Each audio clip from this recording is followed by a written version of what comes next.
For more analysis, we are joined by K Elyader, a geopolitical analyst live from Isfahan. Thank you so much for joining us again, Mr. Elyader. Iran and Oman are reportedly close to this Hormuz agreement. How significant would this deal be for regional security, but perhaps most importantly for many people across the globe, for global trade? Obviously, the significance is immense. We are looking at a global crunch in the energy markets. If there's a recession or depression, you're looking at probably a crunch in the economies as well. A significant shortage in the strategic energy reserves is causing chaos in the global energy markets. A lot of it has been brought down by manipulation and speculation, especially pertaining to the Trump administration's lying rhetoric, but you can only hold that up on for a little bit longer. The reality has to hit, and Oman and Iran are obviously acting as responsible parties, as legitimate parties because of their coastal jurisdiction pertaining to the Strait of Hormuz. And therefore, any agreement reached between the legitimate parties involved, and this also complements the MOU signed, despite the MOU violated several times by the Americans. Iranians are still following guidelines set by the MOU in point number 5, and they're perhaps allowing for maritime traffic to pass, and maybe this can salvage the global economy and the energy market. So any kind of positive developments in terms of negotiations for free passage of ships should be welcomed by the world, obviously regional players especially. Why is Iran particularly seeking a greater role in managing the traffic? I think to say it like that, a greater role in managing traffic. Let's look at Iran's position, perhaps to understand it better. First of all, obviously, it was met with aggression through these waterways. It included the Persian Gulf, the Strait of Hormuz, and the Gulf of Oman. Therefore, it sees it as a security threat or an existential matter if it does not monitor and maintain the Strait of Hormuz. It might want to avoid a renewal of aggression against its borders and national sovereignty. And let's not forget, there's a reason they call waterways near the Strait of Hormuz the Persian Gulf. There's a reason why the Strait of Hormuz is an Iranian name pertaining to the name of Ahura Mazda, the old Persian name for God.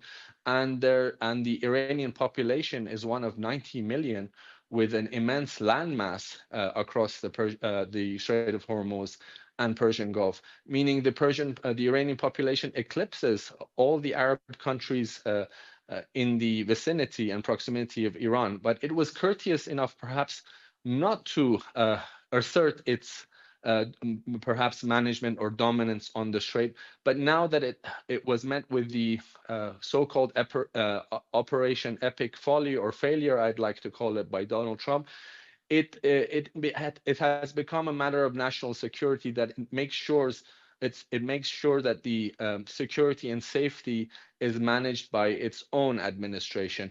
Obviously, the passageway that they're talking about is a dual passageway, with entry points being monitored on a higher level by Iran, and the exit points or exit passage being monitored through the Omani waterways. But Iran, I think, wants full disclosure of any kind of, let's say, documentation pertaining to these ships, and wants to make sure that, let's say, weapons are not sent through these waterways to again replenish the American bases, despite them having been damaged. So again, it's a matter of national security, and obviously the Iranian population, coastal jurisdiction, the coastal masses near the Strait of Hormuz gives it legitimacy to want to have a greater role. Doing the world a favor by allowing ships to pass through, or are there long-standing international conventions which say that ships can pass through freely? All right.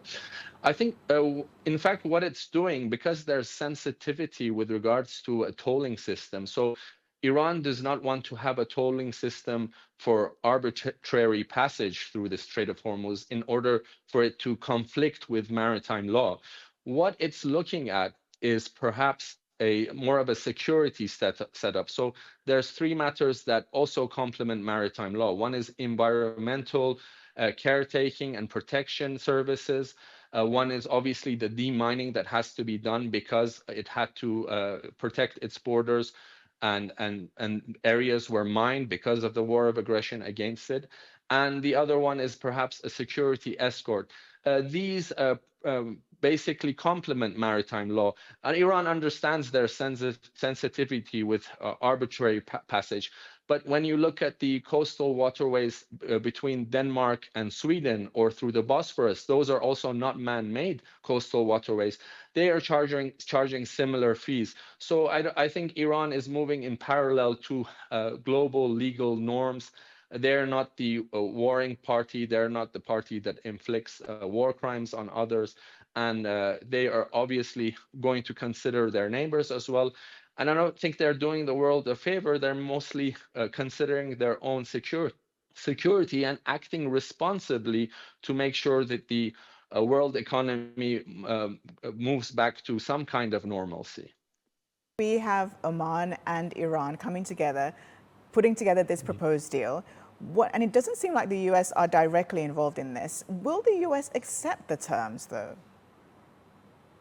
That's I think maybe the US would have to accept the terms. There's a couple of realities that the US has to wake up to. I think if the Trump administration would perhaps move away from self-interest, I don't know, this is perhaps not off point because the Trump administration looks into insider trading. Recently, they were selling early access to certain Wall Street firms.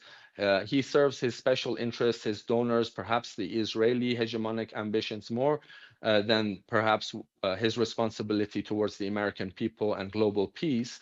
But I think their Americans' military capability has been depleted so much that they cannot assert pressure militarily. Therefore, they have to perhaps graciously accept defeat and move back to the terms of the MOU. Oman and Iran have sidelined, I think, the Americans. Perhaps not Oman, because Oman, obviously, the Omani financial system, similar to the other Gulf countries, is very much pegged to the dollar, and America still has leverage over the Gulf countries. And I think if America wants some kind of presence or partnership still with these Gulf countries, it has to act more responsibly, act graciously in defeat, and not to inflict and impose its hegemonic warring ambitions in the region. What has America done in Libya, in Afghanistan, in Syria, in Iraq? I think if in order for the Americans to salvage any kind of global credibility and reputation, they need to perhaps abide by their signature for once, which they signed with the MOU that was mediated by Pakistan, and move the world back to some kind of stability and allow for the energy markets to flow. Mr. Araghchi also warned that it would be the Americans that might sabotage the deal. I would put the caveat of the Israelis in. I think they are more likely to sabotage the deal. But yes, we have to be wary of any kind of disruption from the Americans or Israelis. K Elyader, some very detailed analysis, as always. Thank you very much.